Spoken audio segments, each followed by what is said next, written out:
Tat Mahimanam, his glorious abode, the spiritual world, Vaikunta. Glorious abode, the spiritual world, Vaikunta. Avapa, achieved. Translation and transcendental purports by His Divine Grace A.C. Bhaktivedanta Swami Srila Prabhupada Ki. Translation. King Nabi understood that his son Rishabdev was very popular among the citizens and among government officers and ministers. Understanding the popularity of his son Maharaj Nabi enthroned him as the emperor of the world to give protection to the general populace in terms of the Vedic religious system. To do this, he entrusted him into the hands of learned Brahmanas, who would guide him in administering the government. Then Maharaj Nabi and his wife Meru Devi went to Badrika Ashram in the Himalaya mountains, where the king engaged himself very expertly in austerities and penances with great jubilation.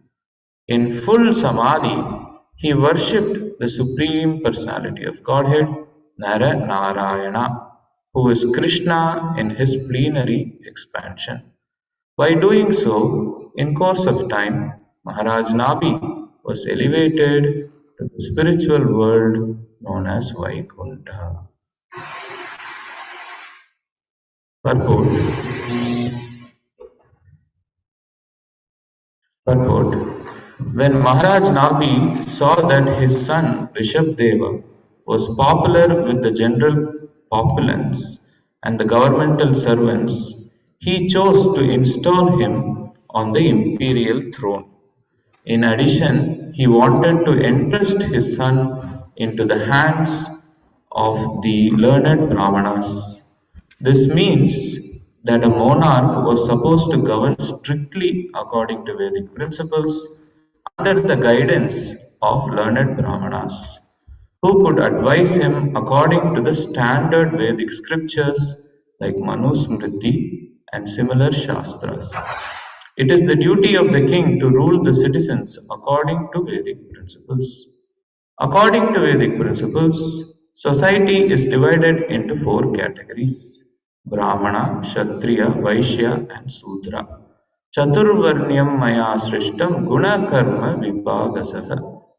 After dividing society in this way, it is the king's duty to see that everyone executes Vedic principles according to his caste. A Brahmana must perform the duty of a Brahmana without cheating the public. It is not that one attains the name of a Brahmana without the qualifications. It is the king's duty to see that everyone engages in his occupational duty according to Vedic principles. In addition, retirement at the end of life is compulsory. Maharaj Nabi, although still a king, retired from family life and went with his wife to a place called Badrika Ashrama in the Himalayas, where the deity Nara Narayana is worshipped. The word Prasanna Nipunena Tapasa indicate that the king accepted all kinds of austerity very expertly and jubilantly. He did not at all mind leaving his comfortable life at home, although he was the emperor. Despite undergoing severe austerities and penances, he felt very pleased at Badrikashrama and he did everything there expertly. In this way, being fully absorbed in Krishna consciousness, Samadhi Yoga, always thinking of Krishna, Vasudeva, Maharaj Nabi attained success at the end of his life and was promoted to the spiritual world, Vaikuntha Loka. This is the way of Vedic life. One must stop the process of repeated birth and death and return home back to Godhead. The words Tan Mahimanam Avapa Tan Mahimanam Avapa are significant in this regard. Srila Sridhara Swami says that Mahima means liberation in this life. We should act in such a way in this life that after giving up this body, we will become liberated from the bondage of repeated birth and death. This is called Jivan Mukti. Srila Veeraraghava Acharya states that in the Chandogya Upanishad there are 8 symptoms of Jivan Mukta, a person who is already liberated even when living in this body. The first symptom of one so liberated is that he is freed from all sinful activity. Apahata Papa. As long as one is under the clutches of Maya in the material energy, one has to engage in sinful activity. Bhagavad Gita describes such people as Duskritina, which indicates that they are always engaged in sinful activity. One who is liberated in this life does not commit any sinful activities. Sinful activity involves illicit sex, meat eating, intoxication, and gambling. Another symptom of a liberated person is vijara, which indicates that he is not subjected to the miseries of old age. Another symptom is vimrityu. A liberated person prepares himself in such a way that he doesn't take on any more material bodies, which are destined to die. In other words, he doesn't fall down again to repeated birth and death. Another symptom is Vishoka, which indicates that he is callous to material desire, distress and happiness. Another is Vijigatsa, which indicates that he no longer desires material enjoyment. Another symptom is apipata, which means that he has no desire other than to engage in the devotional service of Krishna, his dearmost pursuable Lord. A further symptom is Satyakama, which indicates that all his desires are directed to the Supreme Truth, Krishna. He doesn't want anything else. He is Satya Sankalpa. Whatever he desires is fulfilled by the grace of Krishna. First of all, he doesn't desire anything for his material benefit. And secondly, if he desires anything at all, he simply desires to serve the Supreme Lord. That desire is fulfilled by the Lord's grace. That is called Satya Sankalpa. Srila Vishwanath Chakravarti points out that the word Mahima means returning to the spiritual world, back home, back to Vaikuntha. Sri Sukadeva says that the word Mahima means that the devotee attains the qualities of the Supreme Personality of Godhead. This is called Sadharma, or the same quality. Just as Krishna is never born and never dies, his devotees who return to Godhead never die and never take birth within this material world. Srila Prabhupada ki. ॐ अज्ञानतिमिरान्धस्य ज्ञानाञ्जनशलाकय चक्षुरुन्मिलितं येन तस्मै श्रीगुरुवे नमः श्रीचैतन्यमनोभीष्टं स्थापितं येन भूतले स्वयं रूप कदा मह्यं ददाति स्वपदान्तिकं वन्देऽहं श्रीगुरु श्रीयुतपदकमलं श्रीगुरुन् वैष्णवांश्च श्रीरूपं साग्रजातं सहगण रघुनाथान्वितं तं सजीवं साद्वैतं सावधूतं परिजनसहितं कृष्णचैतन्यदेवं श्रीराधाकृष्णपदान् सहगण ललिता श्रीविशाखान्वितांश्च हे कृष्णा करुणा सिंधु दीनबंधु जगत्पते गोपेश गोपिकान्त राधाकान्त नमोस्तुते तप्त कांचन गौरांगी राधे वृंदावनेश्वरी वृषभानुसुते देवी प्रणमामि हरिप्रिये वाञ्छाकल्पतरुभ्यश्च कृपा सिन्धुभ्येव च पतितानां पावनेभ्यो वैष्णवेभ्यो नमो नमः। जय श्री कृष्ण चैतन्य प्रभु नित्यानंद श्री अद्वैत गदाधर श्रीवासादि गौर भक्त वृंदा। हरे कृष्णा कृष्णा कृष्णा हरे हरे हरे राम राम राम हरे हरे। मुखं करोति वाचलं पंगुं लंघयते गिरिं यत्कृपातमहं वन्दे श्रीगुरुं दीनतारिणम्। Just as mentioned in this last verse, the last prayer, I have no qualification to speak on spiritual knowledge, but only by the mercy of the spiritual master, I hope and pray to say something useful. So we are looking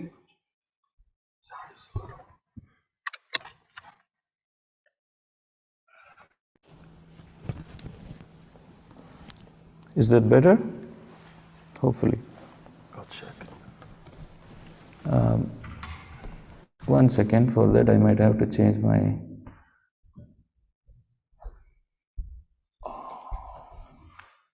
I think it said it switched to it. This is... Yeah. All right. Thank you, bro.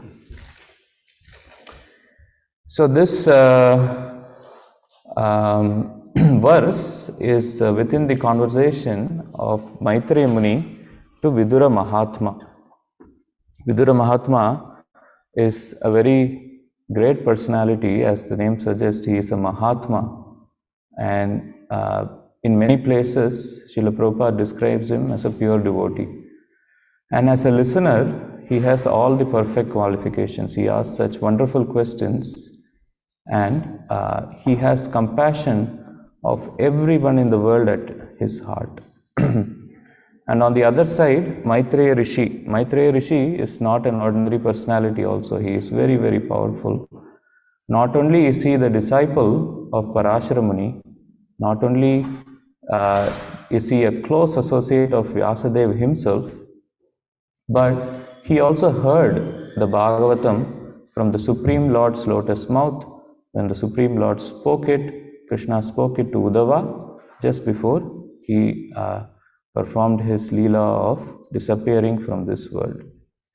Such a great personality, Maitreya Muni, in the 3rd canto, 6th chapter, 36th verse, when Vidura asks him to speak on the topic of creation. So there are 10 topics in the Srimad Bhagavatam given in the 2nd canto by Sukadeva Goswami. And the 10 topics are Atra Sarga Visargascha Sthanam Poshanam Muttaya Manvantaras Anukata Nirodho Muktir Ashrayaha.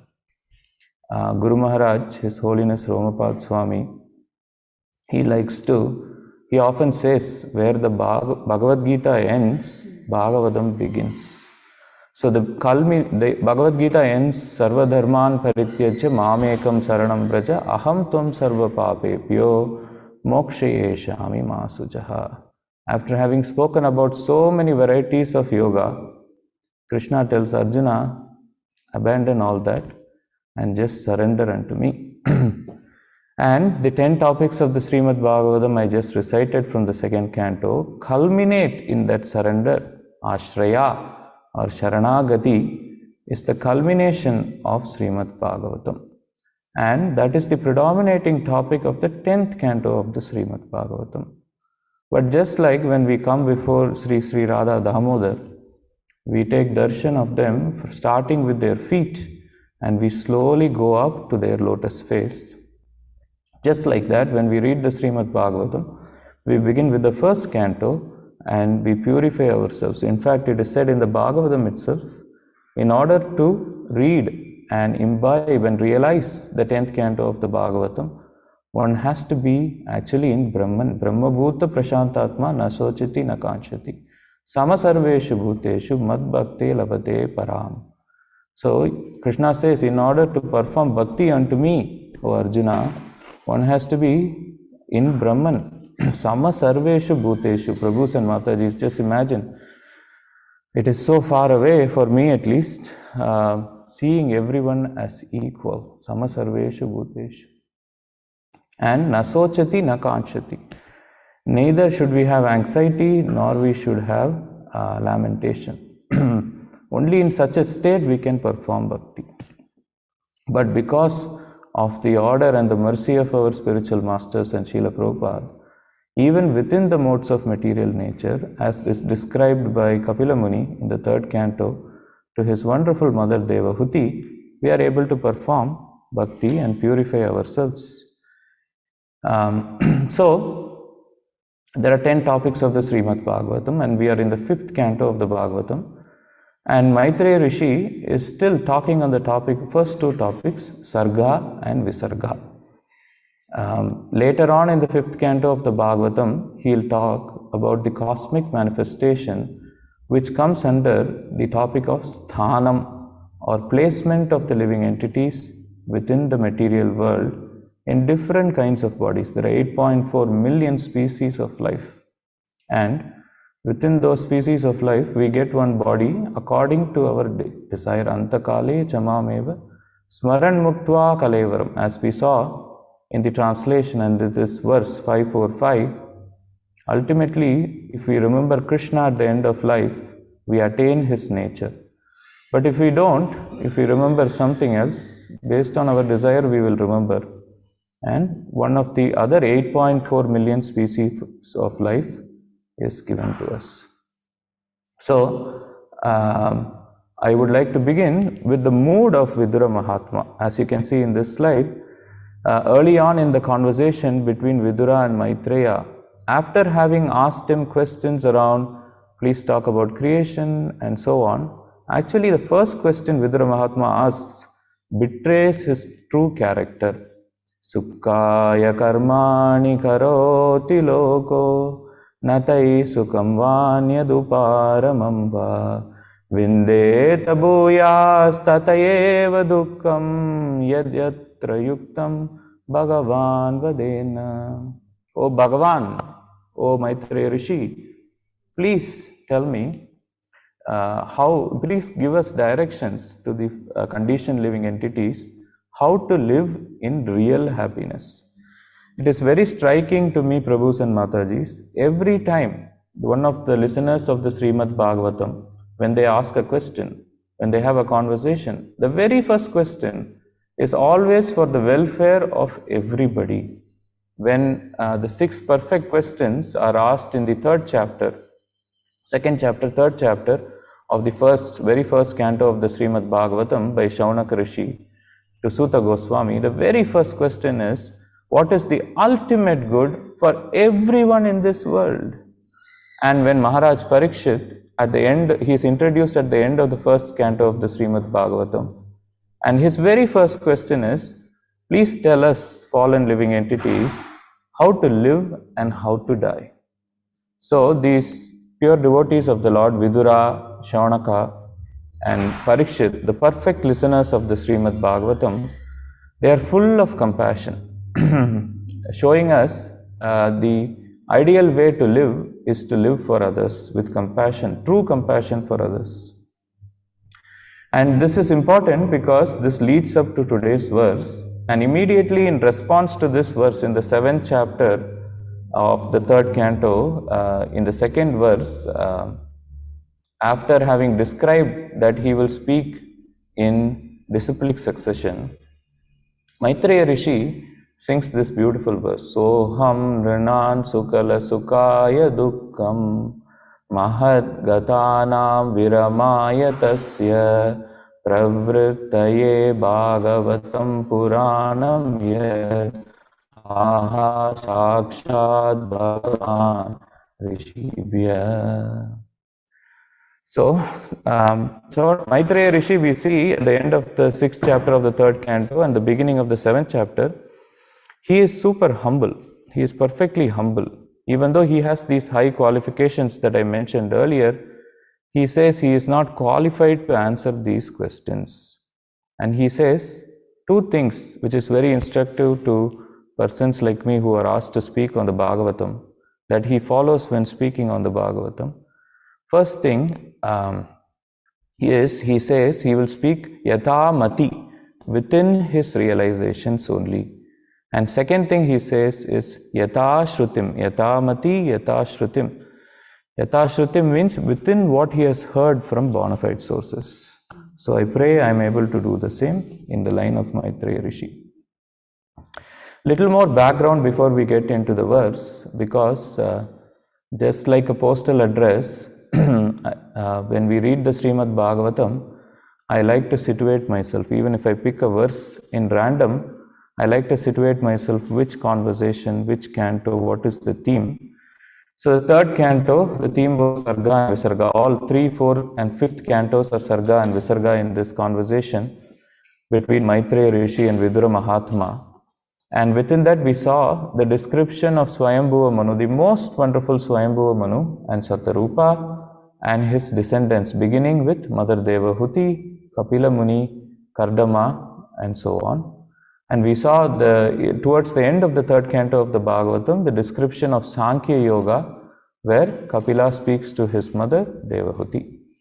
In the 4th canto, further the descendants of the other children of Swayambhuva Manu, Akuti, Prasuti, Uttanapada is described, including the most celebrated story of Dhruva Maharaj. In the 5th canto, the first few chapters that I assume you went through in Gita Nagari recently begins with the Katha of Priyavrita Maharaj, another child of Swayambhuva Manu and Shatarupa. And now we continue on that path. In Priyavrita's line, there is the King Nabi. So like I described earlier in the Bhagavata Mahatmya section of the Padma Purana, the Srimad Bhagavatam is not compared to the Satchidananda Vigraha form of the Lord. It is said, it is exactly same, Prabhu says Mataji. It is the same. Srimad Bhagavatam is the same as the Satchidananda Vigraha form of Shama Sundara. In fact, it is said the first 2 cantos are like his 2 lotus feet. And the 5th canto that we are reading is like his Nabi. And it is very interesting to me when we are reading his Nabi, we are going to speak about King Nabi. So King Nabi was in the line of Priyavrita and Agni Dara and so on.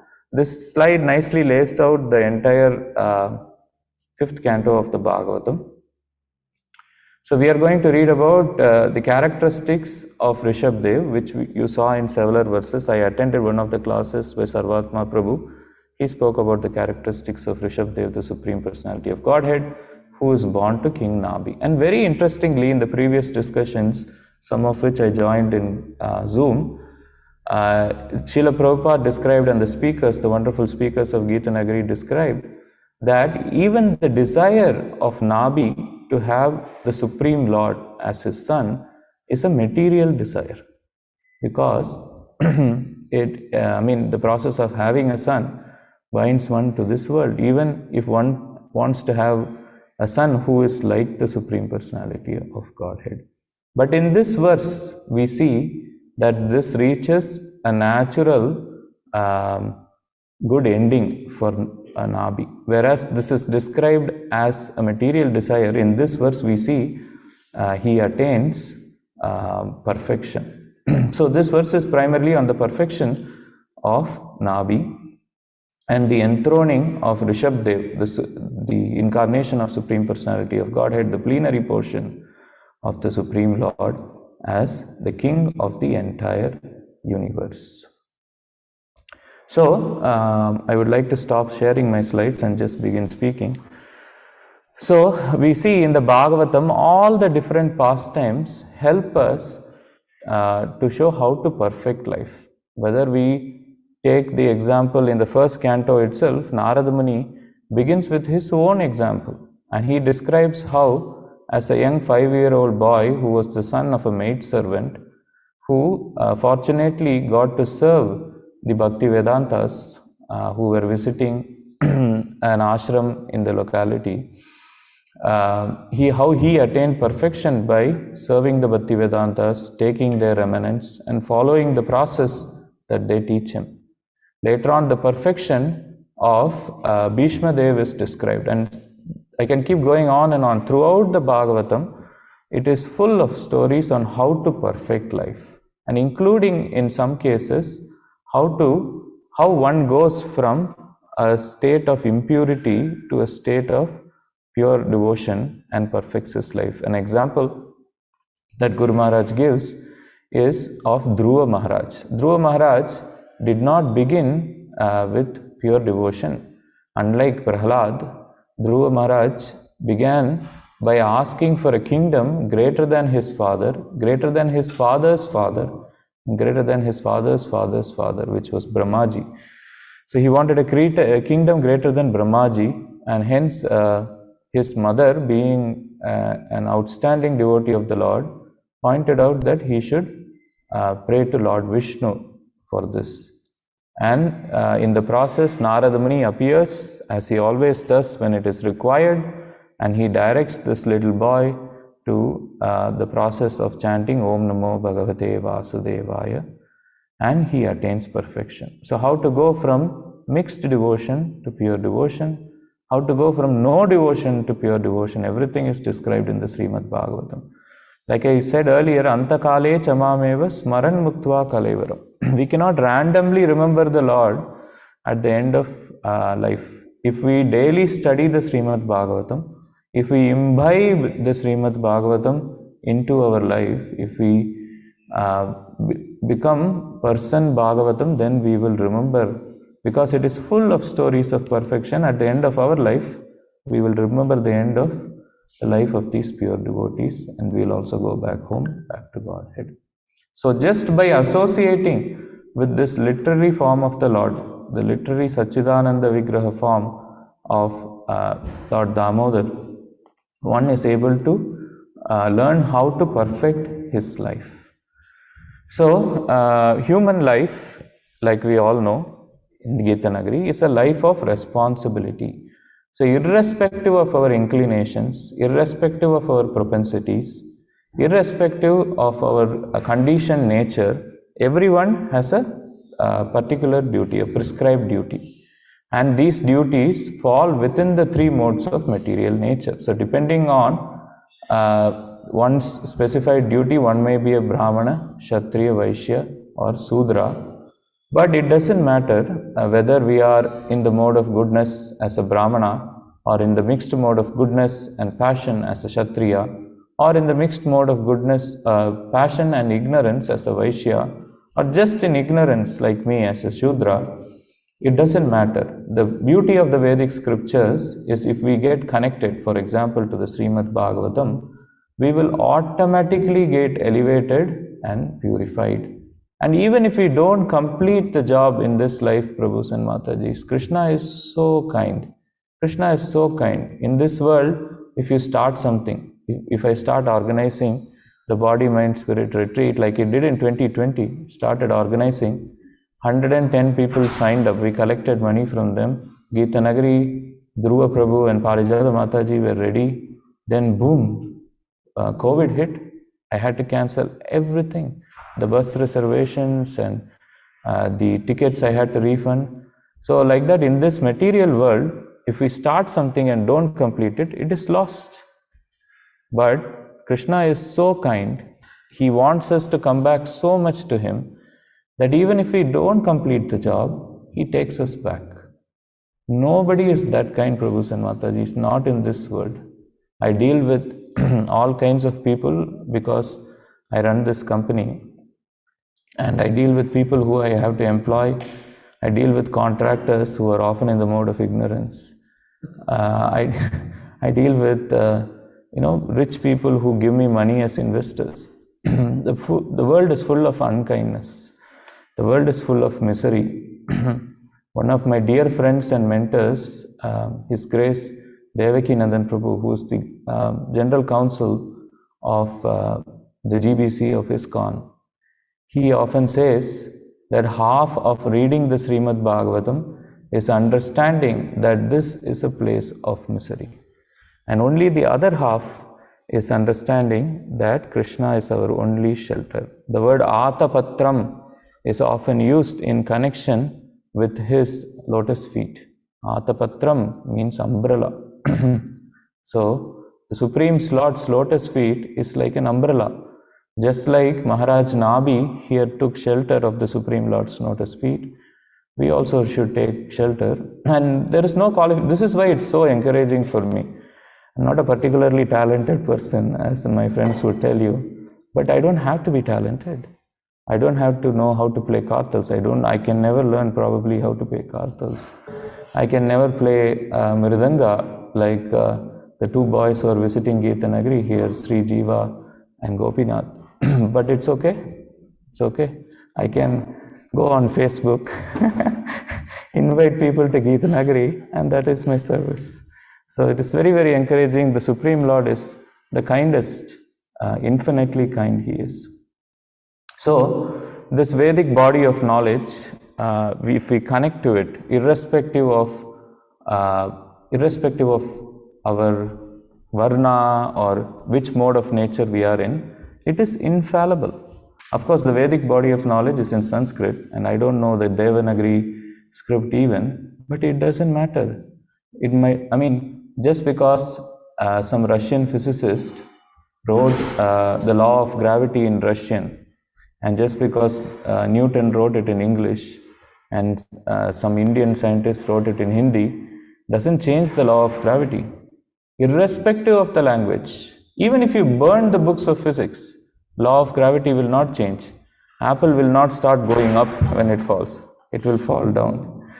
Truth is truth, Prabhus and Matajis, irrespective of language, irrespective of our talents, irrespective of our abilities.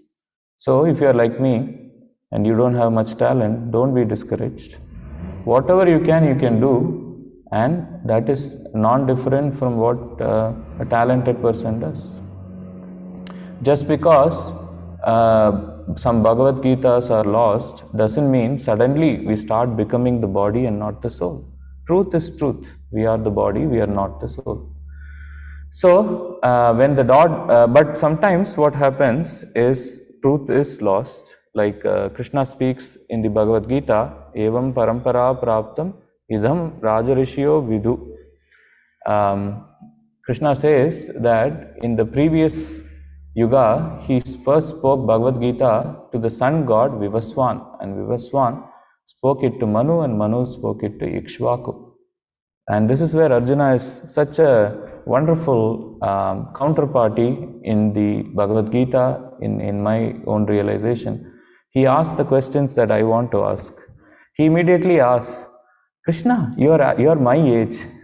How did you speak to Vivaswan? Vivaswan is so much elder to you. Then Krishna reminds Arjuna that in the second chapter he said, neither you nor me nor all the kings are here are ever cease to exist, nor will we ever cease to exist. We are eternal. So in that way, when the knowledge is lost, the Lord comes and re-establishes the dharmic principles. It's something like power generation and getting power in our house, at our doorstep. The power stations are typically kept outside the city, and there are wires which carry this power. There are pillars which hold up these wires. So the generator that generates the power is like Krishna. The wire is like knowledge. The pillars are like Guru Sishya Parampara. But sometimes, Prabhus and Matajis, Prabhu is I think an electrical engineer, there are transmission losses. So when these transmission losses happen, what do engineers do? They build a step-up transformer in order to get back to the full voltage, so it still comes to your house and you can use it. In the same way, the Supreme Lord intervenes from time to time. Like he says, Yuga, Yuga, he comes back in order to re-establish dharmic principles. and so that the Vedic body of infallible knowledge is not lost.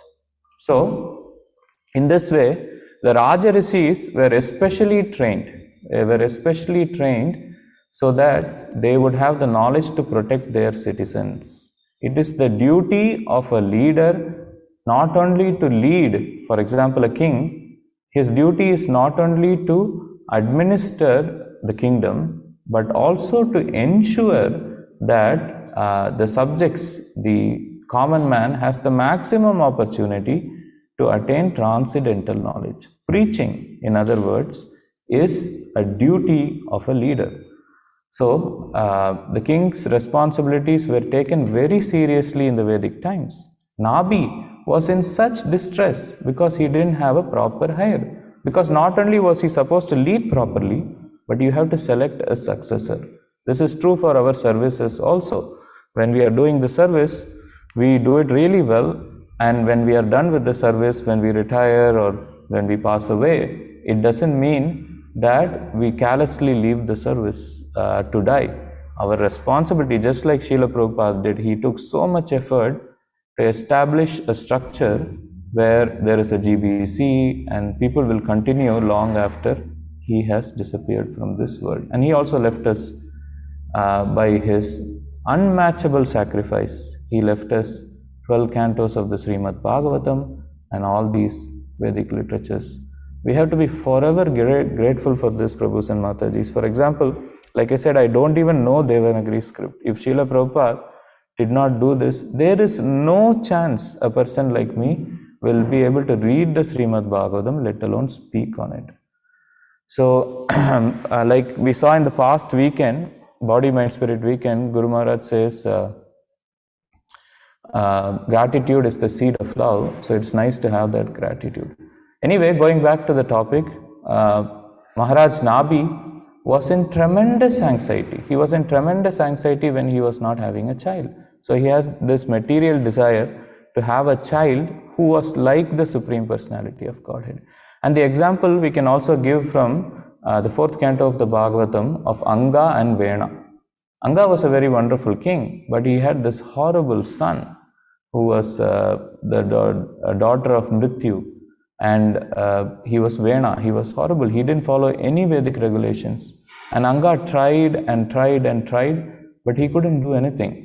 And finally he decided, enough is enough, I have tried my best, I leave it up to the Supreme Personality of Godhead, and he goes to the forest and he perfects his own life.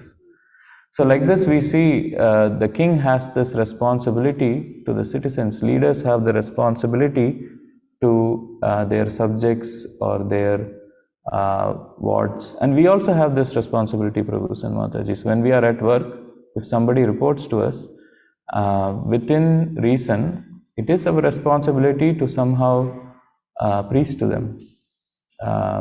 In fact, I would go to, from this verse, from the purport that Srila Prabhupada wrote, I would go to the slightly extreme extent of saying that is our primary responsibility to them.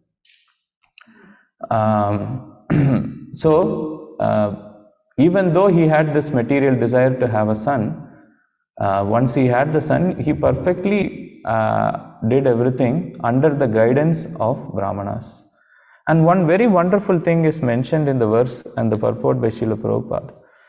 He just leaves everything. When he realizes that, so in management, there is a new concept called 360-degree feedback. I think some of you might have heard about it. Previously, the concept was you receive feedback you receive a review from your boss. But that is only review from the top. That's 1D, right? If you have a chair, if you just see it from the top and it's clean from the top, you would think the chair is clean. But the chair might be dirty underneath. So the 360-degree feedback means you receive feedback from your peers, you receive feedback from your direct reports. And we see it is a Vedic way, 360-degree feedback. But because Maharaj Nabi, just because he knew that Rishabdev was the Supreme Personality of God, it just didn't give him the kingdom. He got feedback from all sides. He got feedback from Janapada.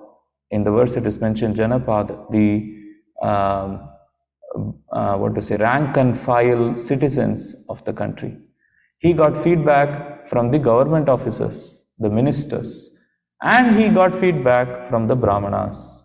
And once all the feedback came that he is perfect, then he left him to rule the kingdom and he went to the forest.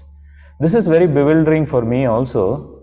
Is the Supreme Personality of Godhead is in your house, right? Is Rishabdev is in your house, but you get up and leave to the forest to perfect your life.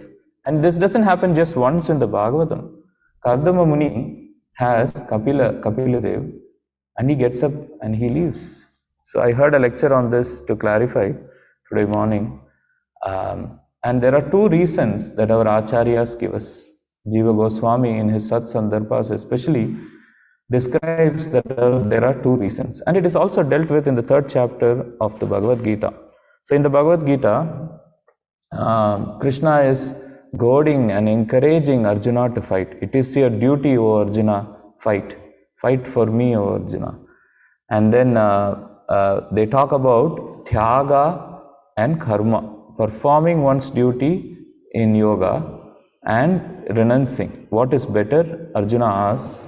And as that discussion proceeds in the 3rd chapter of the Bhagavad Gita, Krishna says only one who doesn't have material desire should renounce. If you have material desire and you renounce, it will end up in some trouble. We see this even in religious organizations. When people have material desire and they become a monk, it leads to horrific things like abuse of children and so on. Krishna says in the Bhagavad Gita, if you have material desire, do not renounce. Then Arjuna says, Arjuna is a pure devotee of the Lord. He is in some ways an incarnation of the Lord, it is said. So he says, I don't have material desire. Please don't engage me in this ghastly warfare. To that Krishna says, no, still fight. What does he say? Anyone remember why? What reason does he give to ask him to fight? To set the right example, exactly. To set the right example, Kardama Muni left to the forest. To set the right example, Maharaj Nabi left to the forest to meditate and attain the Supreme. The second reason that is given in the case of Kardama Muni especially is that is not his natural bhava.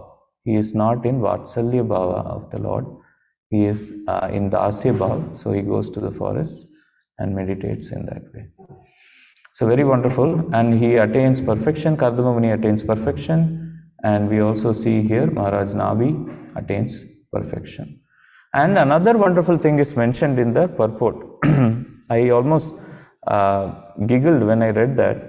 It is mentioned that they perform austerity and penance jubilantly. Prabhus and Matajis, how many of us go through Ekadasi jubilantly? Like Nirjal Ekadasi, I'm going to fast from everything except water. How many of us are jubilant throughout that? That is how you are supposed to perform austerities and devotional service. Expertly and with great happiness. Verbatim Srila Prabhupada says in the purport. Jubilantly, he says in the translation, expertly and with great happiness. They give up their position in money, Prabhus and Matajis.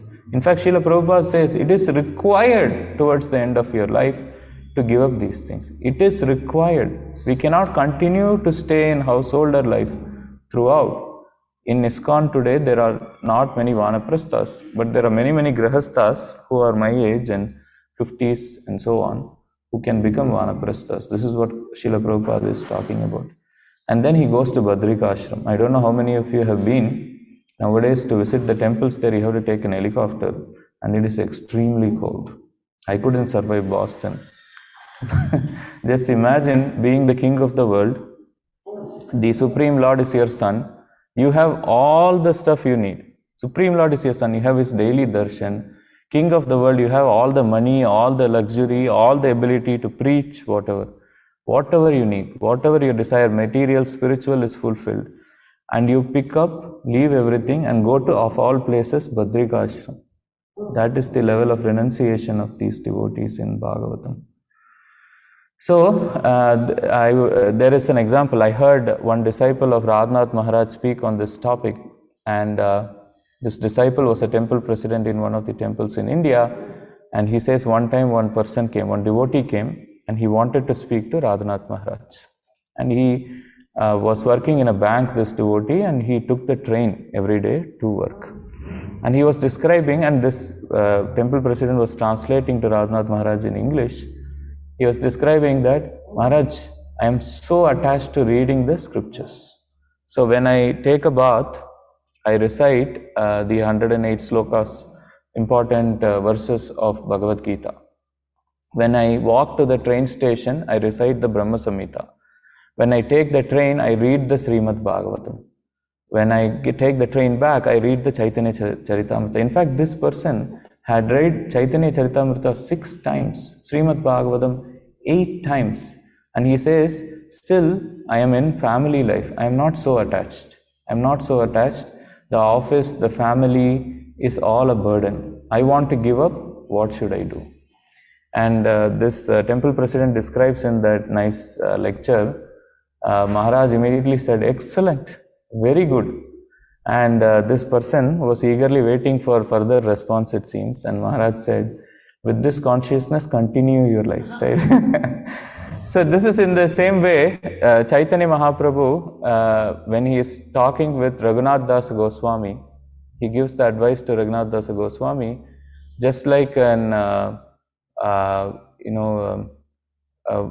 wife who has a secret lover. I forgot the English word for that. Paramour, thank you. A paramour performing her duties perfectly so that the husband doesn't notice that this is going on, but all the while thinking about her lover. Just like that, we can work in a bank, you can work in water treatment, you can be a yoga teacher, you can work in anything, but we do that work so well, thinking of Krishna all the time. But if that love for Krishna is not there, even if you do the work so well, Shrama eva hi kevalam. This is again fascinating to me, Prabhus and Matajis. Not only kevalam, Shrama kevalam they could have said. Shrama eva hi kevalam. Also, basically 3 times they are saying Shrama, Shrama, Shrama. Shrama eva hi kevalam, eva hi kevalam. Only useless work remains. So if we do the BMS retreat and we don't have Krishna in our heart, only useless work remains. So artificially, one should not give up one's responsibility too soon, because if one does, one becomes a social parasite. And like Guru Maharaj says, cleansing of the heart should happen gradually but thoroughly. So step by step, I asked this question during one of the Meet the Monk events at the BMS last weekend. I asked Maharaj, you talk about small steps and I feel I don't have time. I shared with Maharaj that when I was younger, I used to have frontal lobe epilepsy, which is I had schizophrenia, mild form of schizophrenia. And when I hit puberty, because I got muscles and strength, it went away. But the doctor always says it will come back, it might come back, only Krishna knows, if I am older. So I feel like when I get to 50 or 60, I will not have strength, and if I have schizophrenia, I can't chant, I can't do anything. So I feel like I don't have time, Maharaj, but I'm trying to follow your instructions in going in small steps. And Maharaj said, there's nothing wrong in going in small steps, but cleansing of the heart can only happen gradually. But it has to be done thoroughly. Even if you cleanse your heart a little bit, even if you clean just one spot in your room, clean it thoroughly, and gradually it will happen. You cannot hurry. And he also said, don't take quantum steps or paradigm changes out of fear. That is not how you should progress in life. Anyway, performing the duty is very important. And 3 kinds of people perform duty very well. One are those who are attached to the result. My employees, for example, who want, I give them a formula upfront, especially the sales guys. If you do so much, if you hit the target, here is your bonus. If you beat the target, more bonus. If you beat the target, more bonus. And people are incentivized. Those people are attached to the results and they work extremely hard, very diligently. Second, those who are doing that activity out of purification. I also employ some devotees and their work is always pakka. We recently visited a business owned by the Amish, and Mataji was mentioning how the Amish do everything pakka. When we went there, everything was so good. So these people are religious, they are trying to purify themselves. So those who perform activities for purification also do it for pakka reasons. And like I discussed already, people like Arjuna, who are already self-realized and perfect, do it perfectly to set an example. So even Krishna says, right, in the third chapter of the Bhagavad Gita, that might be fourth chapter or third chapter of the Bhagavad Gita, for me there is no duty, O Arjuna, but I nonetheless do it, and I'm not attached to the fruits of activities, but I do it very carefully, because if I don't, the people will follow me and everything will become ruined. To this, Prabhus and Mataji, some people question, then why did he have infinite girlfriends when he was a young, in his youth, and have 16,108 wives? He downgraded in some ways from infinite to finite, 16,108 wives in Dwaraka. Prabhus and Matajis, we have to understand there is Alaukika, right? Alaukika and Laukika. So, for example, Lord Ramachandra is Maryada Purushottam, and everything he performs Laukika. But he has to also show the people one of the purposes, the primary purpose in fact, of adventing again yuga after yuga is to bring back the people who are in the mode of goodness, to take back. So he has to show them his divinity. So he floats rocks on the Indian Ocean to make Ramasetu, to go to Lanka and kill Ravana. And Krishna's way of doing that is maybe slightly more bewildering. He has infinite girlfriends. You might know some people with lot of girlfriends, but you will never find anyone with infinite girlfriends. Only Krishna has infinite girlfriends. And hence he is proving his divinity, Prabhus and Matajis. And that's why he does that.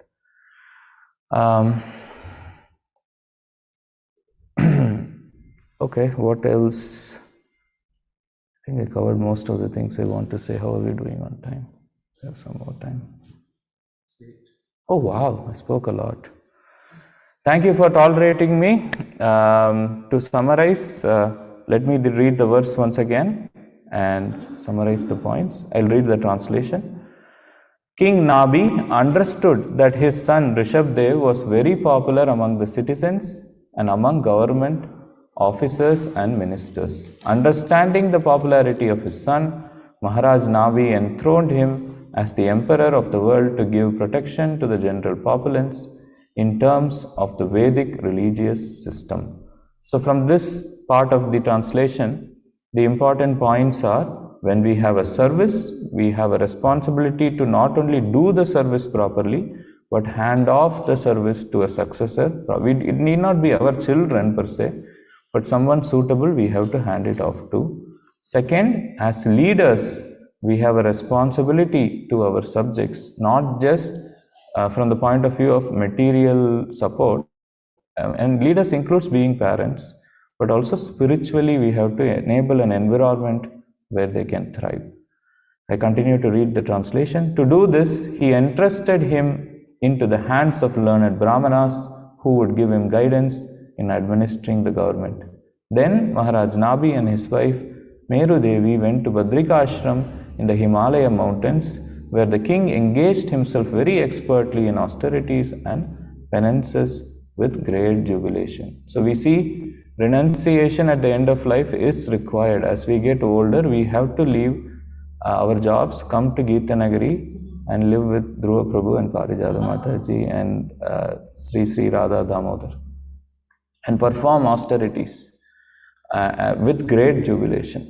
I continue to read. In full samadhi, he worshipped the Supreme Personality of Godhead, Nara Narayana, who is Krishna in his plenary expansion. By doing so, in course of time, Maharaj Nabi was elevated to the spiritual world known as Vaikuntha. This is very encouraging for us. Maharaj Nabi had material desire. From there, he went to perfection. Just like that, we can go from mixed devotion or no devotion to perfect, pure devotion only by the mercy of the Supreme Personality of Godhead and His devotees. Srila Prabhupada ki, Grantaraj Srimad Bhagavatam ki, Gaura Premanandi. Hare Krishna, everyone. Thank you for tolerating me. Any questions, comments? Oh, the darshan is going to open. Thank you so much. Srila Prabhupada ki jai.